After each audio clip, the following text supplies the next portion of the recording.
Hello everybody, this is Refresh, and while I was preparing to sleeve up my Ixalan Planeswalker decks, I noticed that the Ultra Pro Deck Protector sleeves for Ixalan changed from being regular deck protectors to matte deck protectors. So I thought because of the change in formula, it would be good to take a look at how these sleeves have changed over the year between the last 4 sets and this set. These Ultra Pro Deck Protector sleeves are for standard sized playing cards and are illustrated on the back. And for an MSRP of $8.99, you get 80 sleeves, which is an average of 11 cents per sleeve, give or take.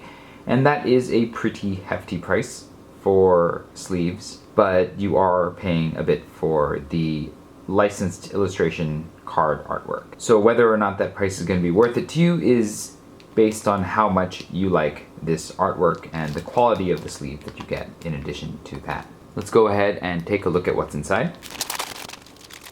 Alright, so the back of the sleeve is glossy and smooth, but the front of the sleeve is matte and smooth. And so despite the fact that the advertising says that these are matte sleeves, these are only really half matte sleeves in the sense that only the front is matte while the back is glossy. Let's count the sleeves to make sure that there are 80 here.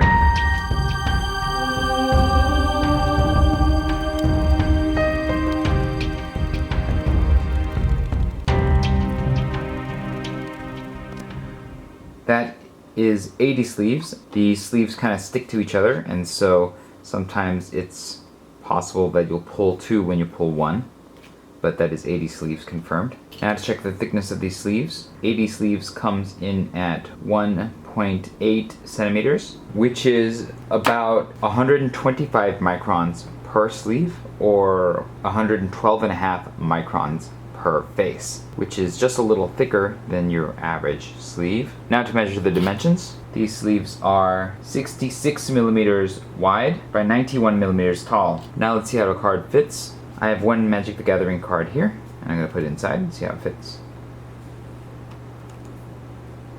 It's a pretty good fit. There's a little bit of play around the sides and a bit of space between the opening of the sleeve and the top edge of the card. This card is a little bit bent, but it does seem like the top edge of the sleeve is pretty wide open, and so some of you may not appreciate that level of openness of the top because it reduces the protection of the top edge of the card. But it also does mean that there is less of this gray showing, and so some of you might appreciate that the sleeve is slightly less visible. As you can see, the surface does have a matte finish, which does reduce some of the luster of this foil to some degree, as well as the brightness of the card art. As you can see, the difference is quite stark when you put it in here. But it also means that the sleeve doesn't really suffer from as much glare as well, and so there is a benefit coming from the matte surface. Now it's time for the sleeve test. I'm going to sleeve the 60 card Magic deck in these sleeves and see how long it takes. Ready, set, go.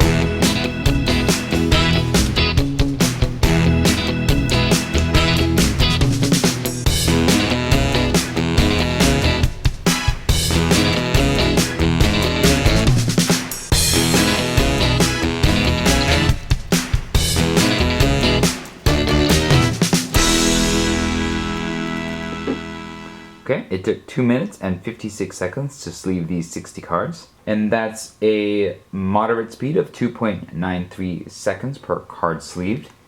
I didn't really feel like there were any significant issues with sleeving the cards. Sometimes picking up one of the sleeves was a little bit challenging because I might pick up 2 at a time because of the stickiness of the sides of these sleeves in particular. They really cling to each other pretty well, but it was a fairly painless process putting the cards in the sleeves. They slid in pretty well. Now that I have sleeved these cards, let's take a look at the sleeves for their uniformity and consistency.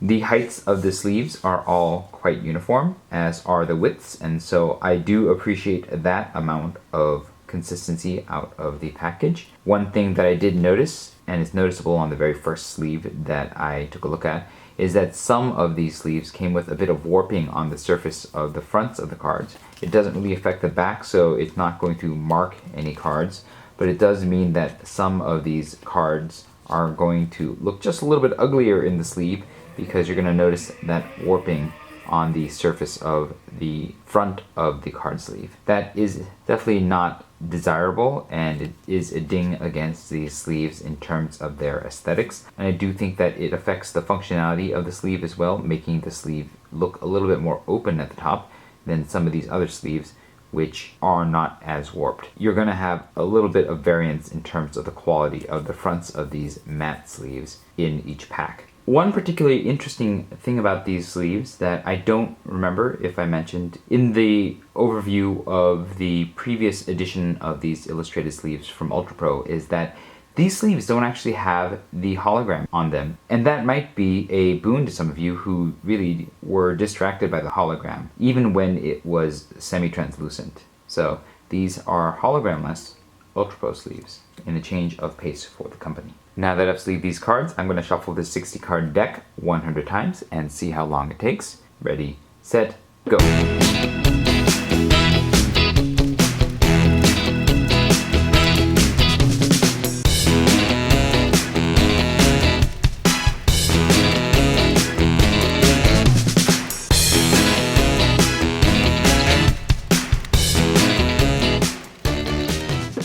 Okay.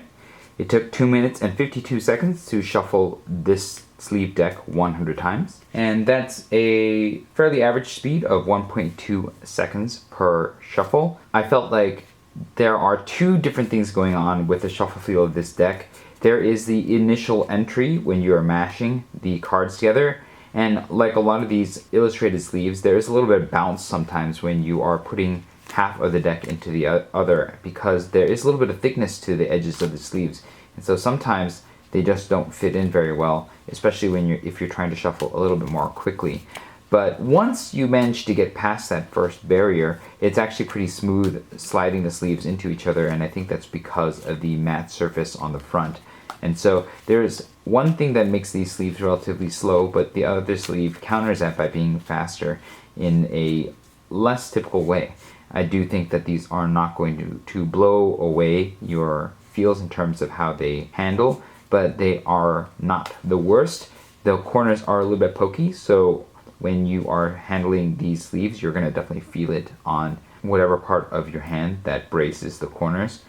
But I think this overall handling of these sleeves is just fine. Now that I have handled these sleeves quite a bit, let's go ahead and take a look to see if there is any noticeable wear.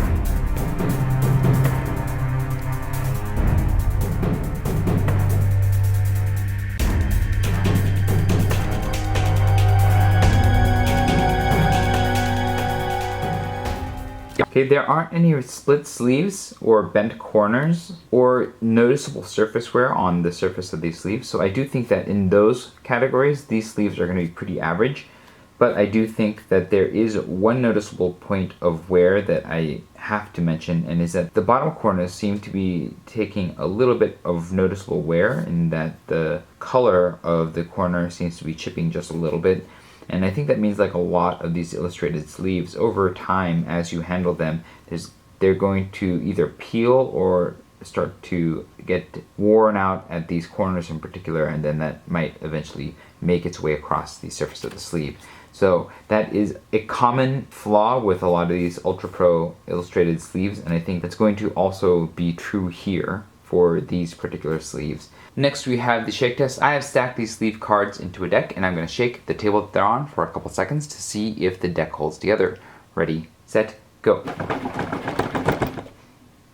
The deck barely slid around, and so it does look like this is a pass for the shake test. There is a little bit of an accordion effect, but clearly that doesn't seem to make much of a difference. Now I'm going to do the draw test. I'm going to draw 3 cards off the top of this deck and see how well the deck holds together. Ready, set, go.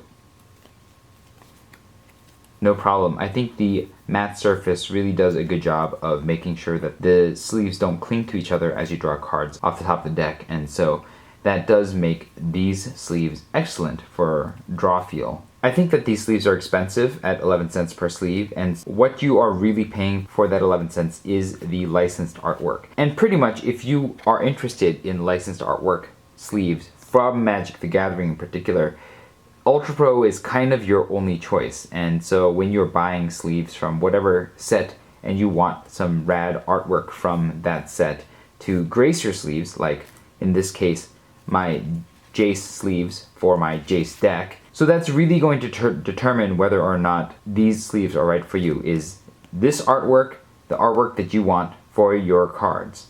If so, then you might be willing to pay this 11 cent per sleeve premium for these card sleeves. Now, I do believe that the sleeves have gotten better, and while the difference between the glossy surface and the matte surface is going to be a matter of taste and particular interest in functionality from individual players, that doesn't mean that these sleeves lack the flaws of those previous sleeves. Like those previous sleeves, these ones do have a little bit of bounce when you're shuffling. It has improved because the thickness of the sides where the seals are made are not as bad as they have been, and it does look like the artwork, especially starting at the corners or maybe the edges, will possibly wear overextended use of these sleeves, and so that is going to pose a problem for you. But if these sleeves are used on decks that you only play sometimes as opposed to playing very frequently, then I think that they might still hold up fairly well over time and be the kind of sleeves you're going to be okay with getting, particularly if you like the artwork. So illustrated Magic the Gathering matte sleeves from Ultra Pro that appeared starting in Ixalan, I think are decent, and you're going to want them if you like the artwork in particular. If you have any experience with these sleeves, I have surveys in the description box below. You can click on those surveys and share your experience with these sleeves, both in terms of their consistency out of the pack and their durability. And the results from those surveys will be posted at the Innate Games' resource page. If this video was helpful to you, hit the like button. If you'd like to see more such videos, hit subscribe. Thanks for watching. This was Refresh, and I will see you next time.